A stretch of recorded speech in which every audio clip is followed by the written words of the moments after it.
যুবভারতী ক্রীড়াঙ্গনে বেনজির বিশৃঙ্খলার শীর্ষ পুলিশ কর্তাদের শোকজ। কর্তব্যে গাফিলতির অভিযোগে একের পর এক পুলিশ কর্তাকে শোকজ। এই নিয়ে বিজেপি তৃণমূল কার কি বক্তব্য শোনাবো। এগুলো সব হচ্ছে লোক দেখানো। যেহেতু মুখ্যমন্ত্রী ছবি তুলতে খুব ভালোবাসেন, আপনারা জানেন, যে চা বাগান হোক বা মেসির পাশে হোক, উনি তো ছবির সুযোগ কোথাও ছাড়েন না। তো ছবি তোলার সুযোগটা নষ্ট হয়ে গেছে ওনার। অন্যান্য মুখ্যমন্ত্রীরা ছবি তুলছেন, দিল্লির মুখ্যমন্ত্রীও করমর্দন কররত ছবি মেসির সাথে তুলে ফেলেন। মুখ্যমন্ত্রীর হাতে ঘা লেগে গেছে, মানে মুখ্যমন্ত্রী ইগোতে আঘাত লেগে গেছে যে আমি পারলাম না, আমি এত বড় মুখ্যমন্ত্রী হয়ে। তো সেই জন্য এখন উনি এসব ফিকিরবন্দি করছেন পুরো ঘটনা থেকে চোখ ঘোরানোর জন্য। যদি ডিজিপি দায়ী হয় তাহলে পুলিশ মন্ত্রী দায়ী নয় কেন বলুন তো? ডিজিপি যদি দায়ী হয়, অর্থাৎ পুলিশের ব্যর্থতা যদি হয়, তাহলে সে পুলিশি ব্যর্থতার জন্য কি পুলিশ মন্ত্রী দায়ী হবেন না? তাহলে মুখ্যমন্ত্রীকেও তাহলে শোকজ করা উচিত। মুখ্যমন্ত্রীকে শোকজ কে করবে? 1980 সালের 16ই অগস্ট ইডেনে মোহনবাগান ইস্টবেঙ্গল ম্যাচে কুরুক্ষেত্র 16 জনের মৃত্যু। তখন কিন্তু মুখ্যমন্ত্রী জ্যোতি বসু, পুলিশ মন্ত্রী জ্যোতি বসু বা ক্রীড়ামন্ত্রী তারা কেউ এই ধরনের ইস্তফার কথা বলেননি। সেখানে কিন্তু বড় কর্তাদের বিরুদ্ধে কোনো ব্যবস্থা হয়নি। 1996 আবার ইডেন, ভারত শ্রীলঙ্কা বিশ্বকাপ ক্রিকেটের সেমিফাইনাল, চূড়ান্ত বিশৃঙ্খলা, খেলা বন্ধ, দেশের মুখ পুড়ল। জ্যোতি বসু মুখ্যমন্ত্রী, ক্রীড়ামন্ত্রী সুভাষ চক্রবর্তী, পুলিশ মন্ত্রী বুদ্ধদেব ভট্টাচার্য কেউ কোনো দায়িত্ব নেননি, কোনো তদন্ত হয়নি। একের পর এক খারাপ ঘটনা বাম জমানায়, কখনো ক্রীড়া ক্ষেত্রে, কখনো যুবা ভারতীকে কেন্দ্র করে দুষ্কৃতি, আখড়া, জবরদখল, জমি কেলেঙ্কারি, এই সব হয়েছে। কিন্তু আজ পদক্ষেপ নিতে শুরু করে মমতা বন্দ্যোপাধ্যায় রাজধর্ম পালন করেছেন এবং অরূপ বিশ্বাসও এই তদন্তের প্রতি পূর্ণ আস্থা রেখে মুখ্যমন্ত্রী যখন তদন্ত করাচ্ছেন, সেই তদন্ত যাতে নিরপেক্ষ থাকে, সেই নিরপেক্ষতার স্বার্থে তিনি ইস্তফা দিতে চেয়ে মুখ্যমন্ত্রীকে চিঠি পাঠিয়ে দিয়েছেন। মুখ্যমন্ত্রী চূড়ান্ত সিদ্ধান্ত বিবেচনা করছেন।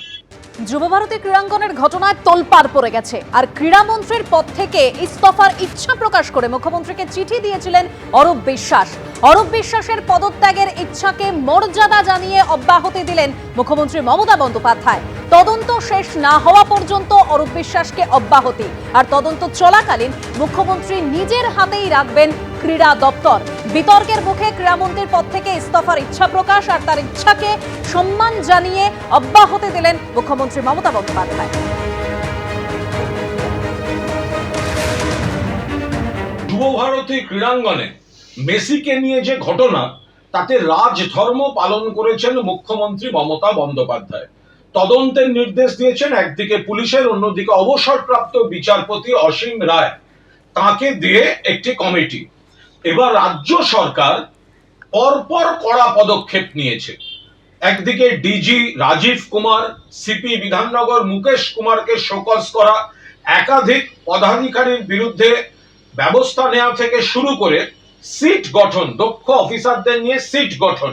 মুখ্যমন্ত্রী রাজধর্ম পালন করেছেন। অন্যদিকে এই তদন্ত যাতে নিরপেক্ষ থাকে, সেজন্য ক্রীড়ামন্ত্রী পদ থেকে ইস্তফা দিতে চেয়ে ক্রীড়ামন্ত্রী অরূপ বিশ্বাস ক্রীড়া মন্ত্রী হিসাবে তিনি ইস্তফা দিতে চেয়ে মুখ্যমন্ত্রী মমতা বন্দ্যোপাধ্যায়কে তিনি চিঠি দিয়ে দিয়েছেন। এ ব্যাপারে সিদ্ধান্ত বিবেচনা করছেন মুখ্যমন্ত্রী, কিন্তু অরূপ বিশ্বাস তিনি চিঠি দিয়ে দিয়েছেন। আমাদের বক্তব্য, এটা মমতা বন্দ্যোপাধ্যায় মুখ্যমন্ত্রী বলে এবং তৃণমূল কংগ্রেসের সরকার বলেই এই রাজধর্ম পালন চলছে। ক্রীড়ামন্ত্রী অরূপ বিশ্বাসের পদত্যাগের ইচ্ছেকে মর্যাদা জানিয়ে অব্যাহতি দিলেন মুখ্যমন্ত্রী মমতা বন্দ্যোপাধ্যায়। তদন্ত শেষ না হওয়া পর্যন্ত অরূপ বিশ্বাসকে অব্যাহতি। তদন্ত চলাকালীন মুখ্যমন্ত্রী নিজের হাতেই রাখবেন ক্রীড়া দপ্তর। এর আগে ইস্তফার ইচ্ছা প্রকাশ করেন অরূপ বিশ্বাস এবং সেখানে তিনি লেখেন, নিরপেক্ষ তদন্তের স্বার্থে ক্রীড়ামন্ত্রী হিসেবে অব্যাহতি চাইছি। তদন্ত শেষ না হওয়া পর্যন্ত অরূপ বিশ্বাসকে অব্যাহতি।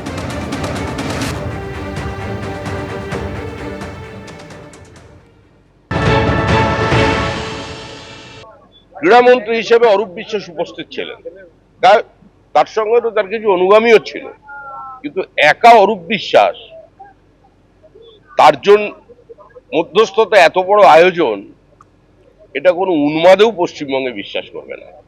এটা একটা সামগ্রিক প্রাতিষ্ঠানিক দুর্নীতি, লুট হয়েছে, মানুষের টাকা, মানুষের আবেগকে কাজে লাগিয়ে তাদের থেকে টাকা নেওয়া হয়েছে, 200 টাকা 300 টাকা করে জল খাওয়ানো হয়েছে, 100 টাকায় চিপস খাওয়ানো হয়েছে। তারা যাকে দেখতে এসেছিলেন তার বদলে অন্য কাউকে দেখে তারা বাড়ি চলে গেছেন। এখন অরূপ বিশ্বাসের পদত্যাগের মধ্যে দিয়ে আজকে মানুষের এই জনরোষকে প্রশমিত করা যাবে না, আসল গল্পকে অন্যদিকে ঘোরানো যাবে না। অরূপ এইভাবে মাছ, শাক দিয়ে মাছ ঢাকতে চাইছেন, কিন্তু ঢেকেও ফেলেন, শাকটাকে ঢাকবেন কি দিয়ে? একদিকে যুবভারতী কাণ্ডের পরিপ্রেক্ষিতে রাজ্য পুলিশের শীর্ষ আধিকারিকদের বিরুদ্ধে কড়া পদক্ষেপের পথে হাঁটল রাজ্য সরকার, আর এরই মধ্যে ক্রীড়ামন্ত্রীর দায়িত্ব থেকে অব্যাহতি চেয়ে মুখ্যমন্ত্রীকে চিঠি অরূপ বিশ্বাসের, যে চিঠিতে অরূপ বিশ্বাস তিনি লিখলেন যে নিরপেক্ষ তদন্তের স্বার্থে তিনি ক্রীড়ামন্ত্রীর দায়িত্ব থেকে অব্যাহতি চাইছেন এবং তার সেই সিদ্ধান্তকে, তার সেই ইচ্ছেকে মর্যাদা জানিয়ে অব্যাহতি দিলেন মুখ্যমন্ত্রী। তদন্ত শেষ না হওয়া পর্যন্ত অরূপ বিশ্বাসকে দায়িত্ব থেকে অব্যাহতি দেওয়া হলো এবং যতক্ষণ না তদন্ত শেষ হচ্ছে মুখ্যমন্ত্রী নিজের হাতেই রাখছেন রাজ্যের ক্রীড়া দপ্তর।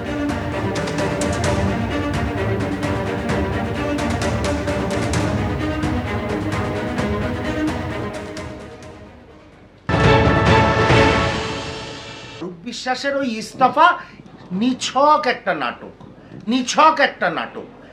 যার ইস্তফা দেওয়ার হয় সেই ইস্তফাপত্র পাঠিয়ে দেয়, ইস্তফার ইচ্ছা প্রকাশ করে না। যদি দিদিমণি আমাকে বেল আউট করে দেন, যদি দিদিমণি আমাকে কোট আনকোট মন্ত্রী থাকতে দেন, অদ্ভুত লাগে, অদ্ভুত লাগে।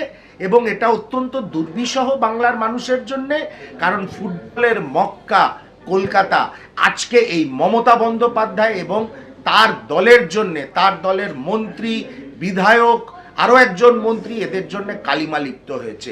তাই পরিশেষে একটা কথাই বলি, অরূপ বিশ্বাসের এই ইস্তফা দেওয়ার ইচ্ছা একটা রাজনৈতিক নাটক, যাতে সে মন্ত্রী থেকে যেতে পারে। সিপিএম নেতা সুজন চক্রবর্তী এই মুহূর্তে টেলিফোনে রয়েছেন আমাদের সঙ্গে। সুজন দা, একদিকে রাজ্যের ক্রীড়ামন্ত্রী অরূপ বিশ্বাস তিনি যুবভারতী কাণ্ডের পরিপ্রেক্ষিতে ইস্তফার ইচ্ছে প্রকাশ করে চিঠি দিলেন মুখ্যমন্ত্রীকে এবং মুখ্যমন্ত্রী তাকে ক্রীড়ামন্ত্রীর দায়িত্ব থেকে অব্যাহতি দিয়েছেন বলে জানা যাচ্ছে। এছাড়া রাজ্য পুলিশের একাধিক শীর্ষ কর্তার বিরুদ্ধে একেবারে কড়া পদক্ষেপের পথে হাঁটলো রাজ্য সরকার। কিভাবে দেখছেন? রাজীব কুমারকে শোকজ করা হলো, এছাড়াও বিধাননগর সিপিকে শোকজ করা হলো।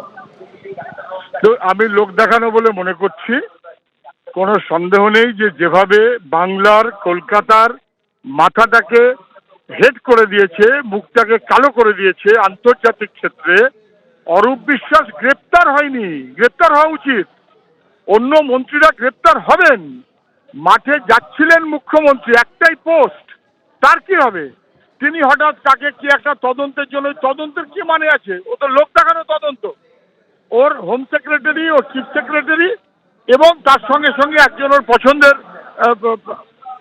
লোক, এটা কোনো তদন্ত হবে নাকি মনে করছেন? মুখ্যমন্ত্রী বাড়ির লোকেরা ওখানে ছিল, অরূপ বিশ্বাসের বাড়ির লোকেরা ওখানে ছিল, মন্ত্রীরা সবাই তাদের বাহিনী ছিল, ফলে গ্রেপ্তার হয়নি, এইটা উত্তর দিক।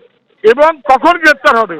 আর ওই ডিজি এখন ওদের কাজ ফুরিয়ে গেছে, আপাতত একটু সরিয়ে রাখলো, আবার দুদিন পরে ডিজিকে অন্য কাজে লাগিয়ে দেবে। মুখ্যমন্ত্রী যেভাবে 8-10টা ক্ষেত্রে ধামাচাপা দিয়েছেন, একই রকম ভাবে। সুজন দা, এই জায়গায় আপনাকে একটু জানাতে চাইবো, এই প্রসঙ্গে কুণাল ঘোষ বলছেন যে বাম আমলে যেটা করে দেখাতে পারেনি রাজ্য সরকার, সেটা মুখ্যমন্ত্রী করে দেখালেন এবং রাজধর্ম পালন করলেন। ঠিকই বলেছে তো, বাম আমলে যেটা করে দেখাতে পারেনি মুখ্যমন্ত্রী মমতা ব্যানার্জি সেটা করে দেখিয়েছেন। বাম আমলে এইরকম ভাবে খেলার মাঠে অলুষতা কোনোদিন বাম আমল করে দেখাতে পারেনি।